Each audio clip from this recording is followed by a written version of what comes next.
O hoxh, po na shkatron, thot bixhozi e droga. Qa na sugjeron? Allahu të ruajt. Amin, Allahu të ruajt edhe ty vlla.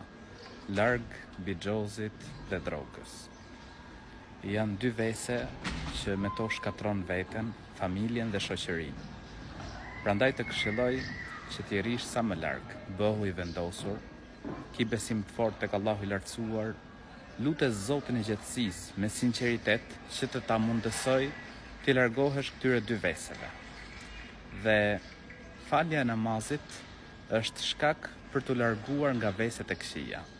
Prandaj të këshilloj që të falësh namazin, sepse vetë Zoti i gjatësisë tregon në Kur'an pra se falja e namazit është shkak për t'u ndaluar nga veset e këqija.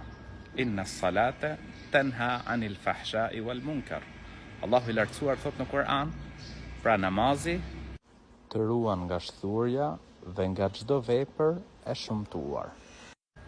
Kështu që unë të këshilloj që të fillosh namazin dhe ke për të pa që Allahu i lartësuar ka për të ta mundësuar t'i largohesh këtyre dy veseve të këqija.